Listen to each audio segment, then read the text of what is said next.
Halo semuanya, hari ini kita akan lanjut lagi pelajaran kita, yaitu kali ini kita akan belajar yaitu tentang tata nama senyawa. Oke, teman-teman, saya pasti yakin teman-teman semuanya nggak asing lagi dengan yang namanya rumus-rumus kimia, gitu kan?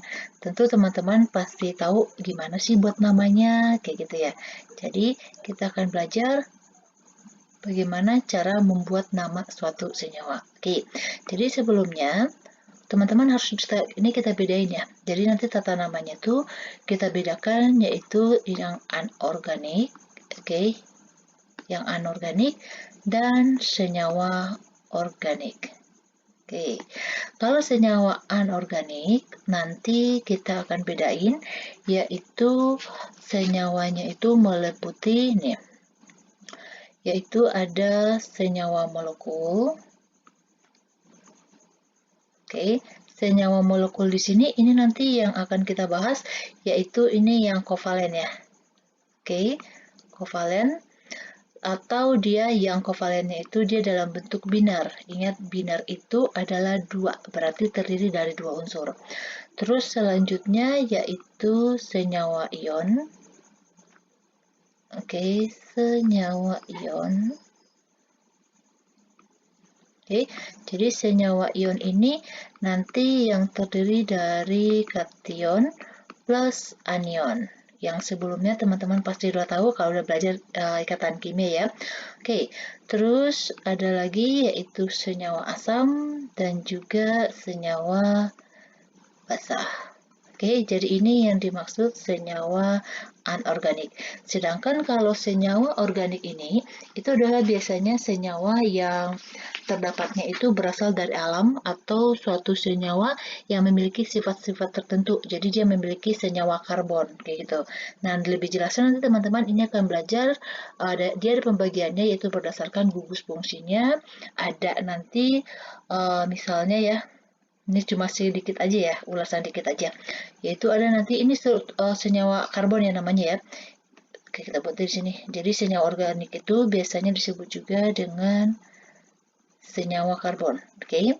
Jadi dia ini ada senyawa turunan dari alkana yaitu nih alkohol, terus eter, aldehyde,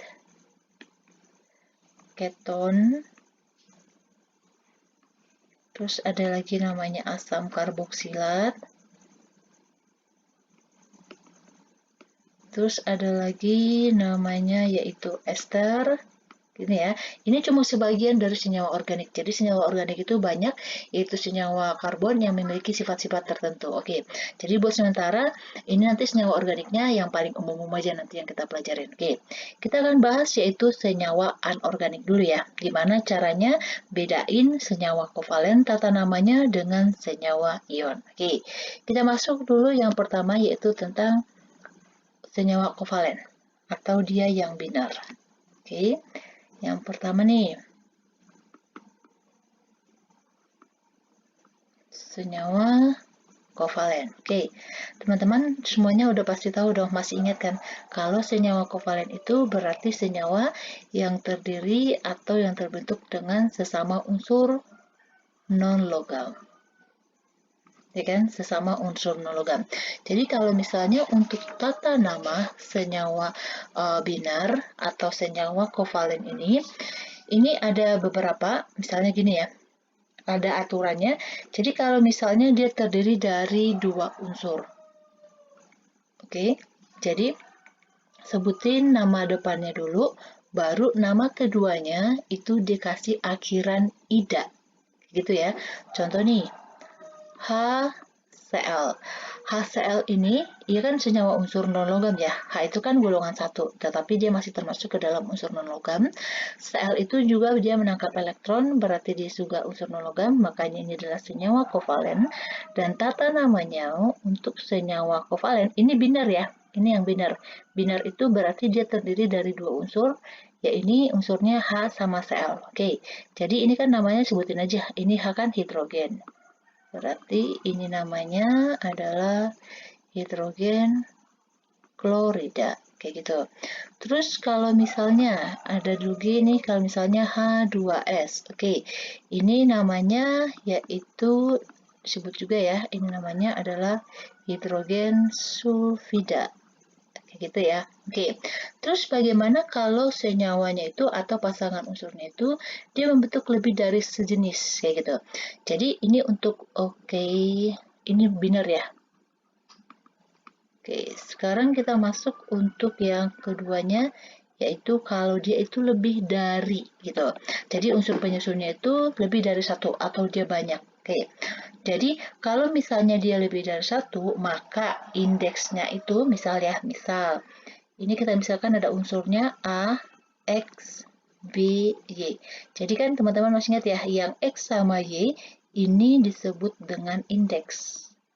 Oke, indeks atau jumlah. Jadi X ini menunjukkan berapa banyak jumlah atom A, sedangkan Y ini berapa banyak jumlah atom B, kayak gitu.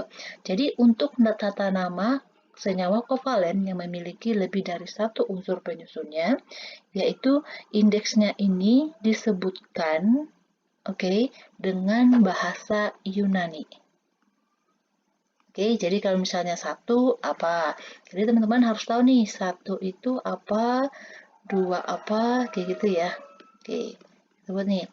Satu itu diamono, dua itu di, tiga itu tri, empat itu tetra, saya yakin teman-teman udah pada tahu ya. Lima itu penta, kalau enam apa? Pintar. Enam itu heksa, tujuh itu hepta, kalau delapan itu okta, kalau 9 itu nona, sedangkan kalau 10 itu namanya deka. Oke, ingat ya. Jadi yang nama Yunani ini itu adalah untuk indeksnya. Kalau misalnya indeksnya ini X-nya ada 2, berarti di, baru sebutin nama A-nya. Oke, sedangkan untuk penulisan namanya yaitu nih. Jadi kedua unsur itu ditulis dalam rangkaian dalam satu kata ya. Jadi unsur yang pertama disebutin dulu nih. Jadi misalnya nih unsur A pertama disebutin indeksnya ya. Terus ditambah dengan indeks B gitu ya, jadi sebutin indeksnya dulu, terus sebutin namanya B. Nah, di nama B ini dikasih akhiran ida. Jadi unsur yang kedua dikasih akhiran ida kayak gini. Oke, nih supaya teman-teman gak ragu, kita lanjut aja nih, kita langsung contohnya ya. Gimana caranya? Oke, contohnya nih. Yang paling simpel aja deh, CO2. Oke, di sini kan C-nya ada satu, ya kan? Berarti yang tadi sebutin dulu nama depannya, yaitu ini karbon. Di sini oksigennya ada dua, berarti di. Oke, berarti namanya ini kasih spasi ya, di. Nah, ingat tadi, ini kan oksigen. Jadi nama belakangnya itu unsur yang kedua dikasih akhiran ida. Makanya namanya karbon dioksida. Oke, bukan karbon dioksigen lagi. Oke, ingat nih kata belakangnya ada akhiran ida. Oke, satu lagi nih, CO. Nah, kalau ini gimana? Oke, jadi satu ini kan mono. Jadi angka satu, kalau dia satunya misalnya nih, ini kan C-nya ada satu ya, ya kan? Jadi nggak disebutin mono di depannya. Jadi kalau dia unsur di depannya itu dia satu, jadi nggak perlu disebutin mono. Tetapi kalau unsur keduanya nih, misalnya seperti CO, ini disebutin. Jadi ini namanya adalah karbon. Satu itu kan mono. Kasih akhiran ida oksigen, jadi monoksida. Ini namanya. Oke, gampang kan? Oke, contoh lagi nih. Kita lanjut aja ya soalnya. Nih, kalau N2O, terus NO, terus apa lagi? Oke, kita kasih banyak nih. N2O3, terus CS2. Oke, nih. Ini ada dua N-nya, ya kan? Ini namanya indeksnya. Ada dua, berarti N ini nitrogen, berarti di nitrogen. Oke, ini ada oksigen, berarti di nitrogen oksida atau monoksida kayak gitu. Tapi biasanya ya yang paling umum kalau mono itu dia cuma untuk CO aja kayak gitu. Dan ini bisa ditulis juga di nitrogen oksida. Oke, sedangkan kalau NO, ini dia kan tadi nggak perlu sebutin ya, mononya di depan ya. Berarti ini adalah nitrogen oksida. Oke, jadi mononya cuma untuk ini aja ya. Nah, sedangkan ini nggak usah.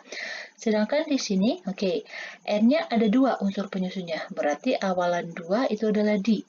Berarti ini di nitrogen. Oke, sedangkan oksigennya berarti ada 3, nanti namanya trioksida. Oke, lanjut lagi nih. C itu kan berarti karbon. Karena dia 1, berarti langsung tulis jadi karbon. Ini S-nya ada 2. S itu kan belerang, tetapi namanya sebenarnya itu adalah sulfur. Berarti bukan sulfurida ya, jadi namanya sulfida.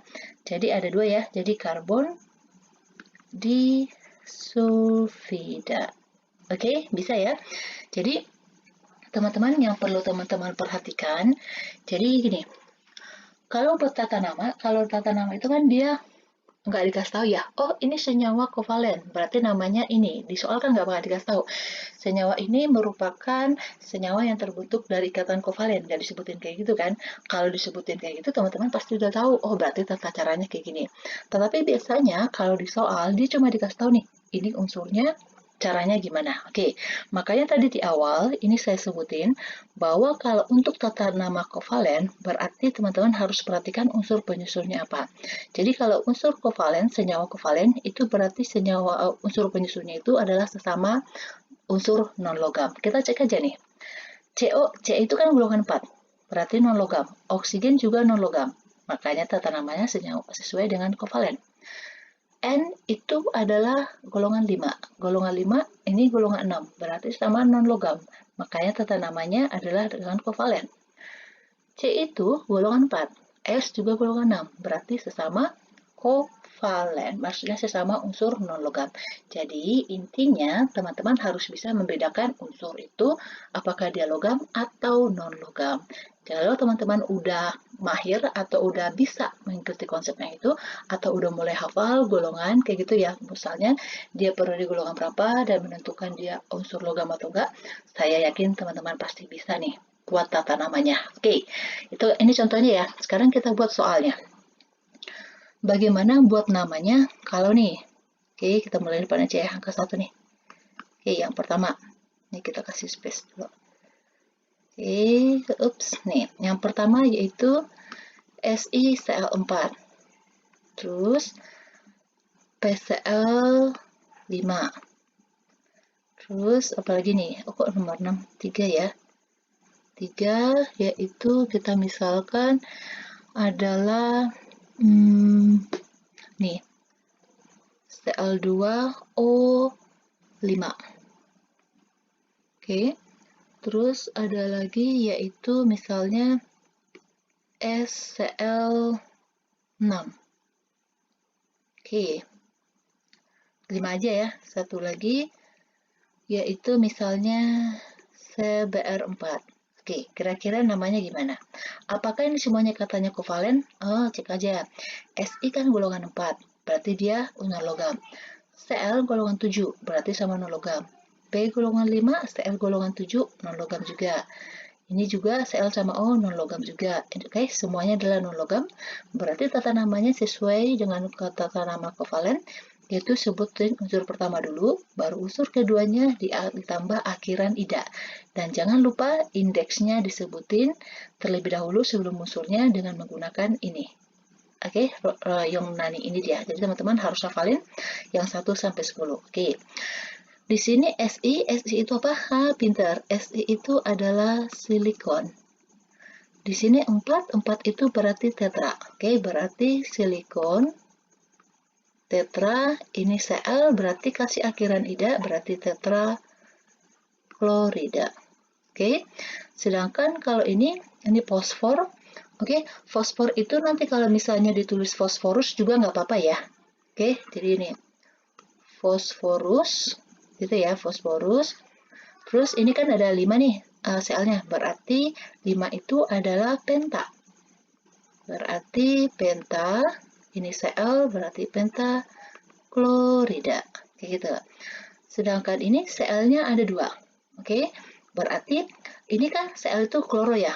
Oke, berarti namanya dikloro. Ingat ya, nggak pakai akhiran ida ya. Ida, kasih akhiran ida itu pada unsur yang kedua. Ini berarti namanya dikloro. Ini ada 5 oksigennya, berarti pentaoksida. Oke, sedangkan ini SCl6 berarti sulfur, ada 6 Cl-nya, berarti heksa klorida. Oke, sedangkan ini berarti C karbon ya. Karbon ada 4, berarti tetra. Ber itu kan brom, berarti akhiran kasih ida berarti tetra bromida. Oke, gampang kan? Oke, sekarang kalau disebutin unsurnya gimana? Maksudnya disebutin namanya. Teman-teman, kita sekarang ganti jadi buat rumus kimianya. Oke, contohnya nih, apa ya? Nih, di fosforus, oke, di fosforus trioksida. Nah, ini namanya apa? Maksudnya rumus kimianya apa? Terus di klorin,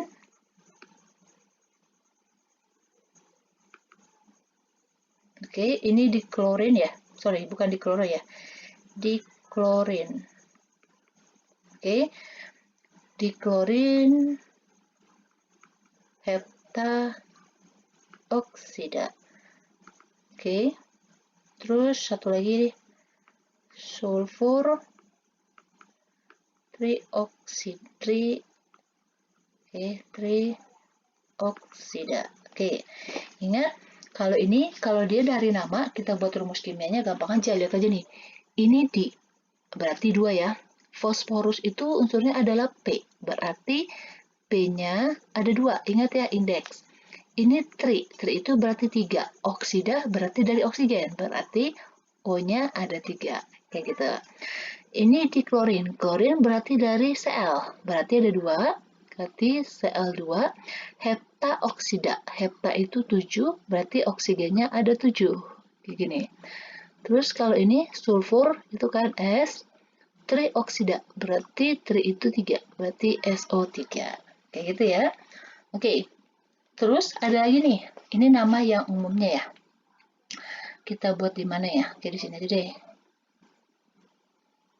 Oke, ini yang umum dalam kehidupan kita sehari-hari, yang udah dikenal gitu. Jadi, senyawa yang sudah umum dikenal, jadi nggak perlu lagi mengikuti tata nama ini. Tapi kalau misalnya dikasih juga nggak apa-apa gitu, tapi udah umum.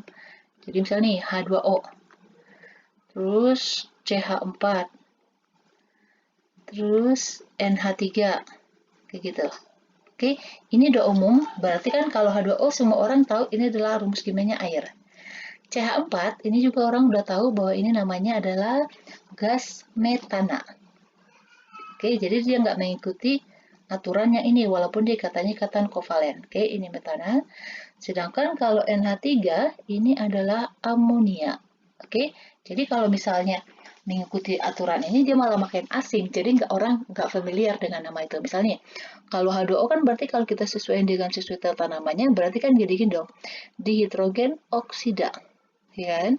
Masa kita panggil air saya mau dong, saya minta mau dong dihidrogen monoksida atau dihidrogen oksida kayak gitu ya. Oke, terus kalau CH4 ini kalau misalnya tata nama ini berarti kan namanya karbon tetrahidrida, ya kan? Karena kan pakai ida, hidrogen, ya kan? Jadi hidrida. Terus kalau NH3 ini berarti namanya apa? Jadi nitrogen trihidrida, ya gitu ya. Padahal kita tahu NH3 itu adalah nama umumnya amonia, CH4 itu metana, sedangkan H2O itu adalah air. Jadi yang nama umum ini udah biasa ya, udah biasa diketahui oleh banyak orang, udah umum, jadi nggak perlu mengikuti tata aturan ini. Oke, demikian dulu untuk tata nama yang kovalen. Nanti kita lanjut lagi untuk senyawa yang lainnya. Oke, demikian dulu. Terima kasih.